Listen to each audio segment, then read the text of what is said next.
Parents of tweens, if you're familiar with far-off drop-offs... Dad, stop, right here. Or get DMs about what's for dinner, you may be experiencing tween milestones. For your son or daughter, these can start at age 9. HPV vaccination, a type of cancer prevention against certain HPV-related cancers, can start then too. For most, HPV clears on its own. But for those who don't clear the virus, it can cause certain cancers later in life. Embrace this phase. Help protect them in the next. Ask their doctor today about HPV vaccination. Brought to you by Merck. It's The Other Side of Midnight with Frank Morano.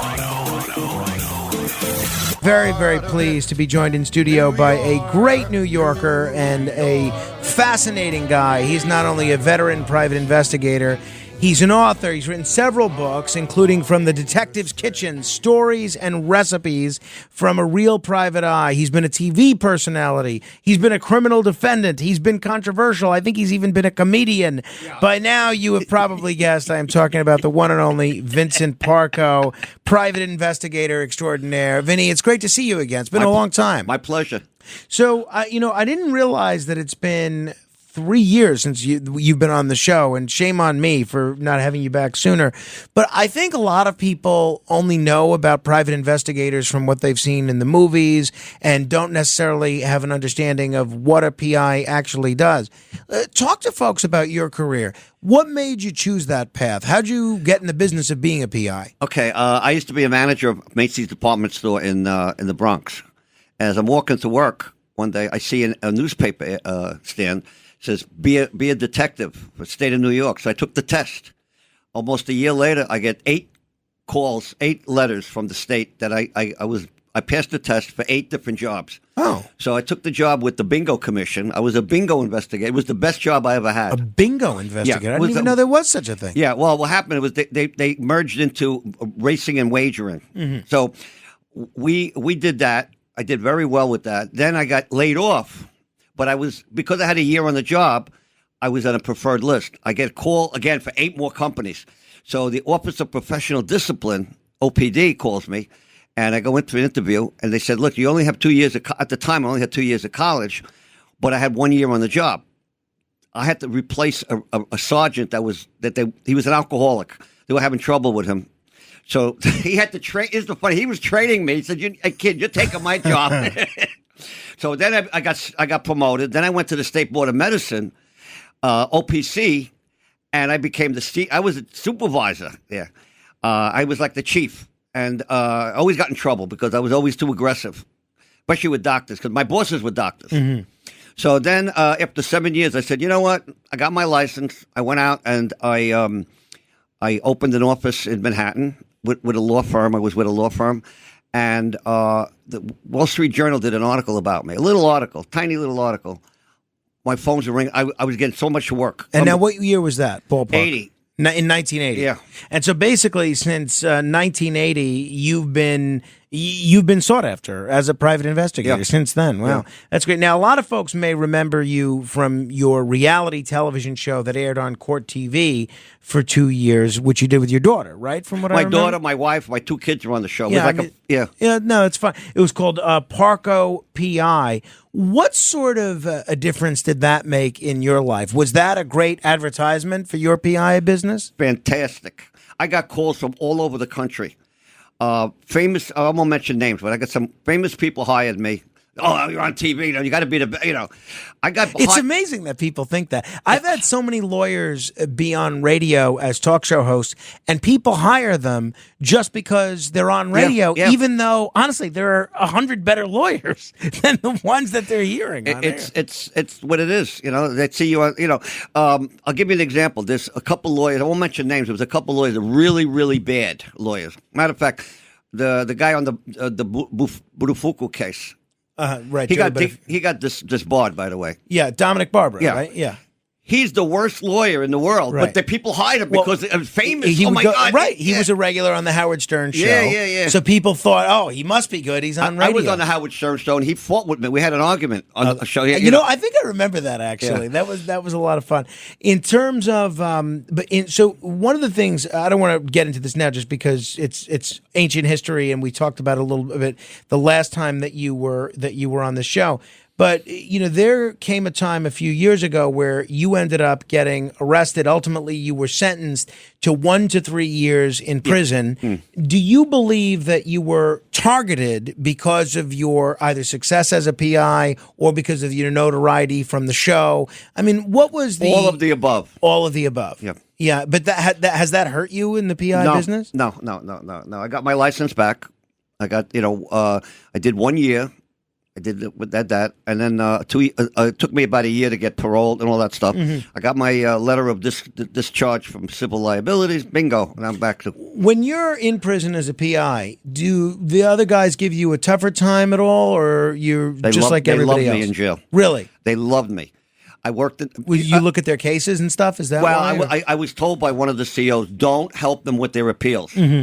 Because I know this criminal justice system pretty good, so I know when someone gets screwed, like I got screwed, But the funny thing is, I went to jail because of the Hasidic Jews. They had it in for me from day one. I cracked a case for the Brooklyn DA's office that was money laundering, identity theft, all the above. 5 people. I got confessions from 3 of them. And my lawyer was a former DA in Brooklyn. He said, look, we'll trade. My guy will testify, drop the charges.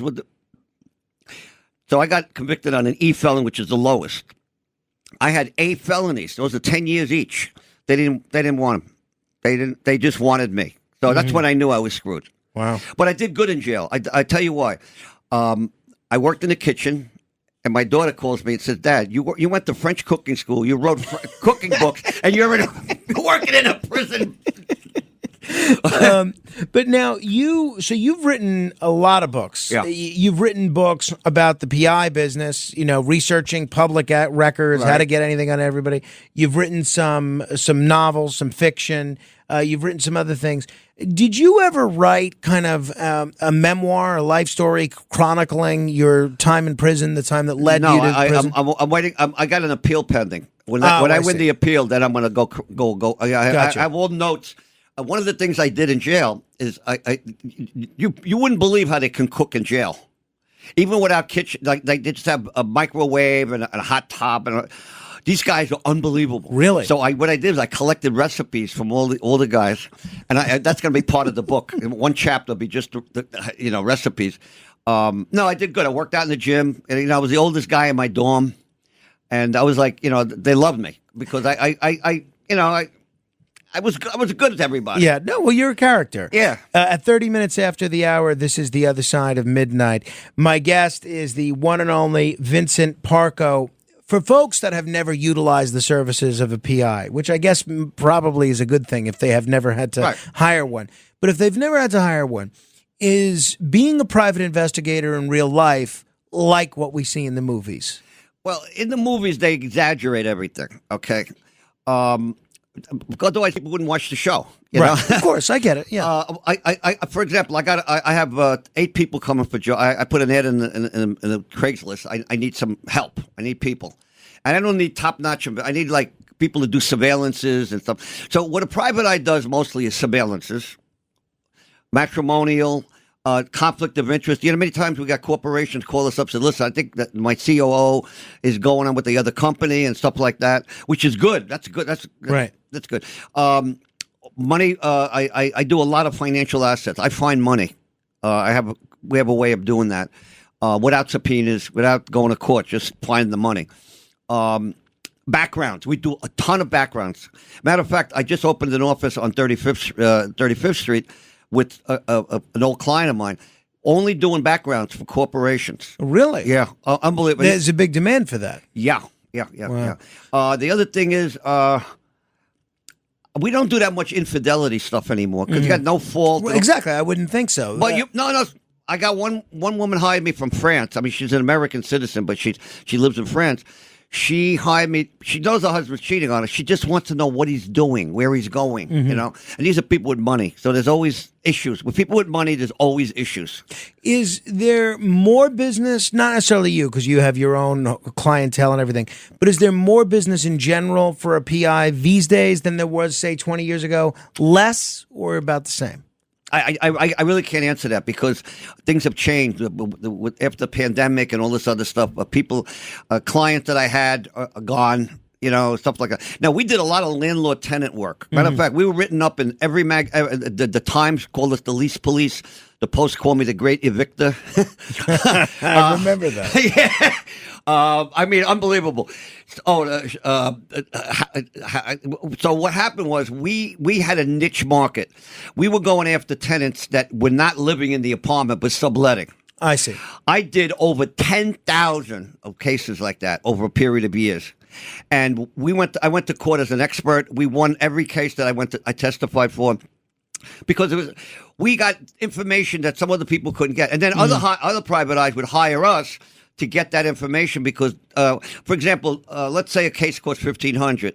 So let's say I do it for $1,000. They get $500 for not doing anything. We did all the work. Wow. So that kind of stuff. Nice work if you can get it. Yeah. One of the things that I did want to ask you about, not necessarily that it's something you're investigating, but you have a pretty good head for this stuff, pretty good nose for this stuff. What's your take on what we saw over the weekend with this attempted Trump assassination at the golf club in Florida? Give me your view. Okay. What's happening is we have a divided country right now. You have left and right. Okay, there's no two ways about it. There's a very little middle. The middle is going to make the election in 2024, in November 5th. However, you got a lot of radicals. You got crazy people on both sides of the fence. I'm not, I'm going to be honest. You got some right wingers that are crazy. You got some. So when Kamala Harris and Biden says that the Republicans are evil and they're going to ruin the country. They're going to take away democracy. You get some wacko like this guy that went on the golf course. He's going to say, "I got to do something about it." And then plus they get the publicity and all that kind of stuff. Simple as that. That's very simple. All right. If you're just tuning in, I'm Frank Morano. This is The Other Side of Midnight. My guest is Vincent Parco. I am holding in my hand the latest edition of Business in Action magazine, issue number 15, and none other than Vincent Parco on the cover, but it's not just a photo of you, Vinny, that's on the cover. There's a caricature beneath the photo, which is just great. You want to hear the story about that? Yeah, why not? If it's a quick one, yeah. Because I had a TV show, and I also did another one called Dumb Criminals Caught on Tape on Court TV. So what happens is Paul Borghese is a pretty famous producer, director. He invited me to this. His cousin is Tony Darrow. So they had a dinner for leukemia, that kind of stuff, and they invited me. So when I went there, everybody from the Goodfellas, the Sopranos, all those guys were there, and I was there. I was happy to be there. I was very proud to be there. So they had a guy there, Robert Castillo. He was caricature of the whole group. Oh, cool. And then he did me one private for me. He says, I really like your attitude, your character. And he did that little caricature for me. So I use it as a logo now. That is outstanding. That's great. A great story. So I'm reading the article that you're in this edition of Business in Action magazine. What is this, like a PI magazine? No, it's a business magazine. It's good for publicity. It's a publicity type so thing. You have written this piece showing that fake accidents are plaguing the insurance industry. How come? What's going on? Okay. Recently, a lawyer, it was in a paper today, had to give up 176 cases because they're all fake. He's on a list. The insurance companies see his name as a lawyer. They go after him. What's happening is I cracked. Well, I don't want to say I cracked. I was working for a law firm investigating one of the partners that was giving out money to these people. What they're doing is it's very, very simple. They get migrants and they say, look, there's a crack in the sidewalk over there. I want you to fall down and go to my doctor and my lawyer. They do that. The lawyer gives them upfront money, which is kind of illegal, but, well, won't talk about that. They give them money up front. And then they give them a piece of the action when they get the lawsuit. Now they have the migrant has to give a kickback to the head of it's a Dominican woman. I won't mention her name. A Dominican woman who is running the whole thing.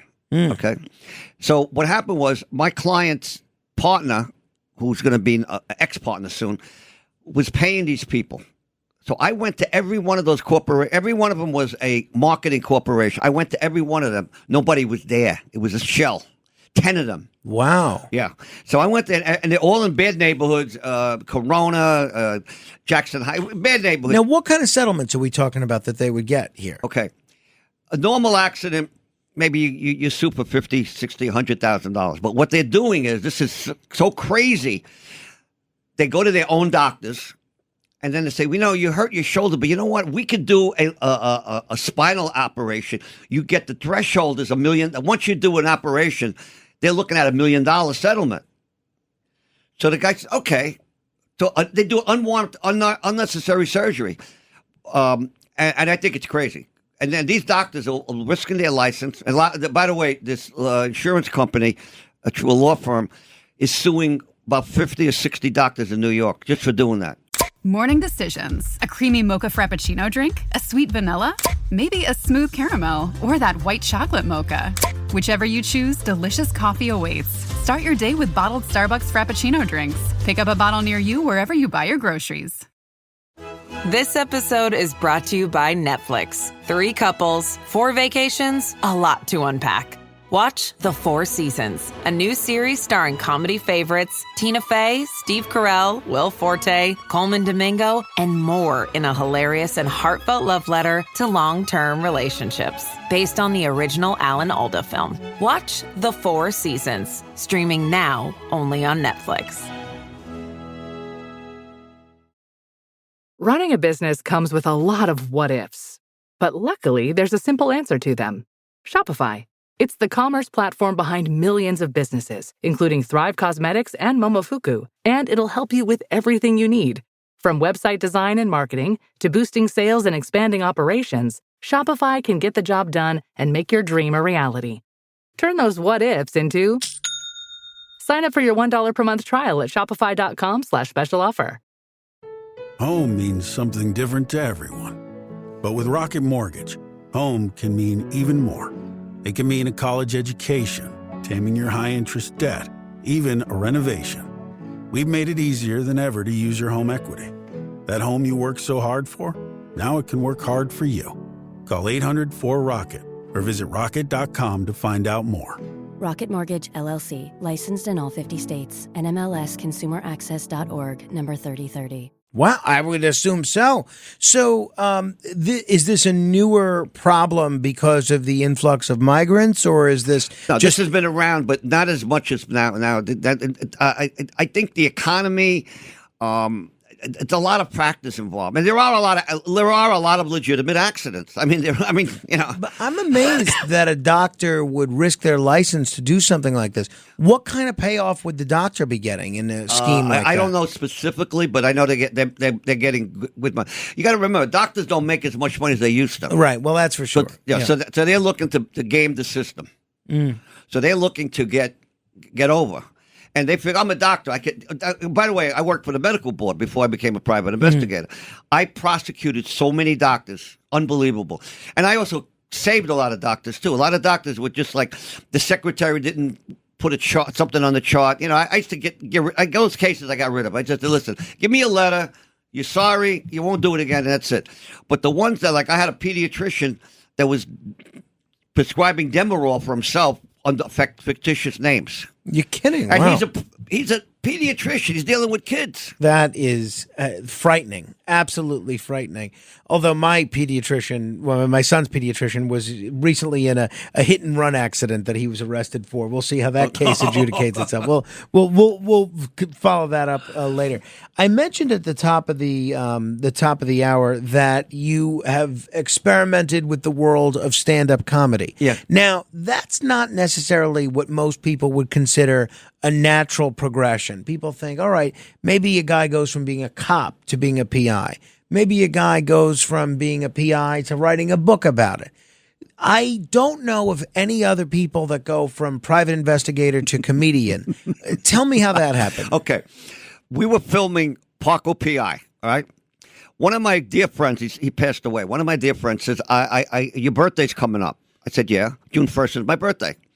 he says, I got a gift for you. I said, all right, well, give me a sweater or something. He goes, Yeah, very nice.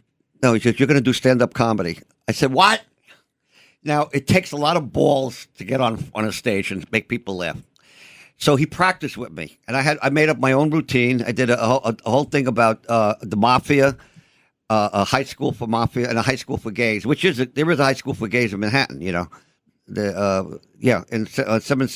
Lexington Avenue, and okay. So I did that. I did really good. So then they started asking me, and I was doing a bunch of them, and you don't really make good money as a comedian, right? But I do it. I invite my clients, which is good. I invite my friends, and I bring a lot of. I was bringing a lot of people there.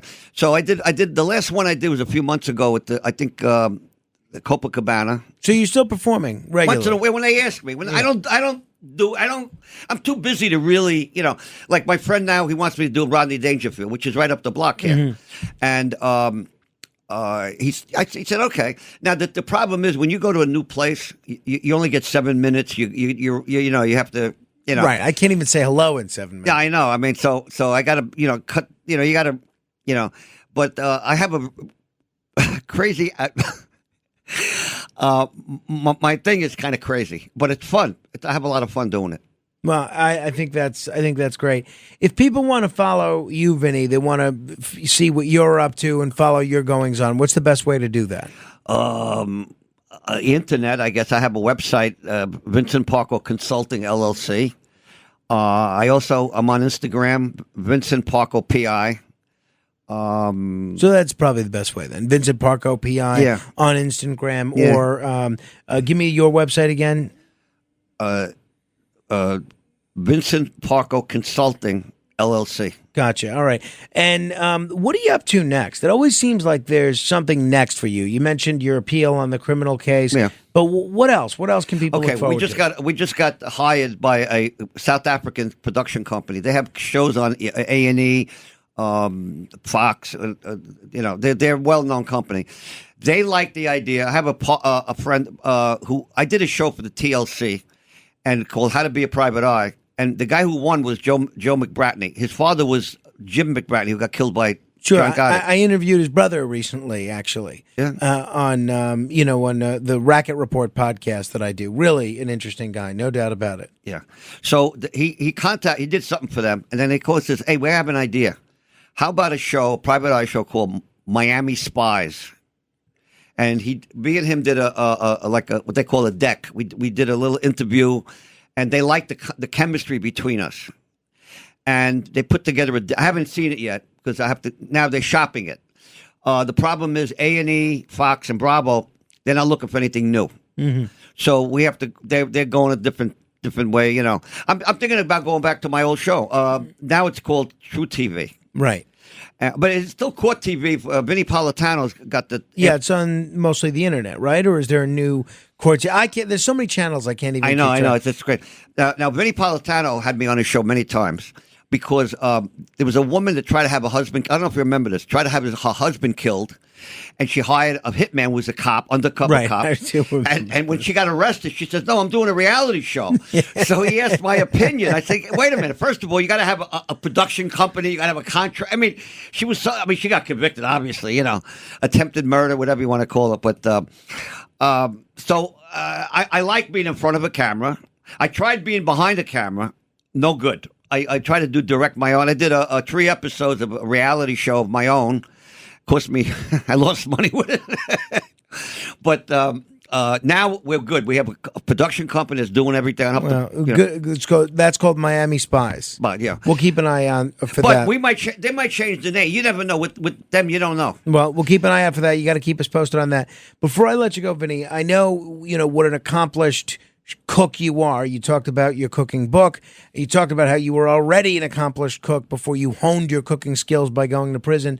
Give folks at home who may not be expert chefs a pro tip. What's something that you can give them, an easy tip that can make something that's that wouldn't take a lot of time but would have a gourmet style flavor? Okay, a very simple thing is using wine. Like, for example, I have a dish that I make. It's I know they're wrong. No, that's another thing. All right. I take lamb chops, okay, the shoulder lamb chops, and you saute it, you brown it on each side with a little butter. I like use it. There's a lot of French use a lot of butter. Mm-hmm. By the way, I was in France a couple of weeks ago on a case. No, you don't see fat people in France. They eat very well. Well, they don't have all the garbage. No. That's in, there's no high fructose corn syrup. No, in their yeah, food right. No, or any of everybody that eats stuff. healthy. Italians too. They eat very healthy. So what I would do with that is, if it's brown on each side, I put a half a cup of white wine and I braise it in white wine. The meat comes out like off the bone. I mean, it's unbelievable. And it's a simple. You know, I mean, you could, you grate some lemon peel on top of it. You put some to taste. You put salt, pepper, any garlic, whatever you want to put on it for taste. Everybody has a different taste. I'll give you an example. We were having dinner at El Cortil. Yeah, love it. And the chef came out, Mike DeGregorio. Mm-hmm. He said, "I want to be on my producer wife was the producer of Iron Chef." He said, "I want to get on that show so bad." He says, "Really, it's like very prestigious, even if you lose." He said, "I will cook Christmas dinner at your house if you put me on the show." So then he said, "But next week I got to go to Italy, and we're consultants on." Listen to this. The Olive Garden. I almost threw up. My I goodness. said, "Are you crazy?" He goes, "No, listen. I got to tell you." He says, "The taste," and I bring this up because I said it before. It goes by the people's taste. Minnesota, Minneapolis, they don't have the taste that we have in New York. They don't know the difference. Matter of fact, one of the girls working for me came from Minneapolis. Yeah, we're being heard right now on WCCO, so don't say anything bad about it. No. The lines around the Olive Garden are like astronomical. You're kidding, 'Cause really? they don't know good Italian food. So when I do my comedy act, I always throw a dig into the Olive Garden part of the. So use wine. That's the pro tip in terms of cooking from Vinny Parco. Vinny, it's always a treat to talk with you. I always enjoy our time together. I hope people will check out your books. I hope people will continue to follow what you're up to. And if anybody needs a PI, nobody that I would call before Vinny Parco. The best there is, and certainly the most entertaining. Thank you, my friend. Thank you so much. If you want to comment on any portion of our conversation, you can give me a call, 646-720-0635, 646-720-0635, UFO report straight ahead.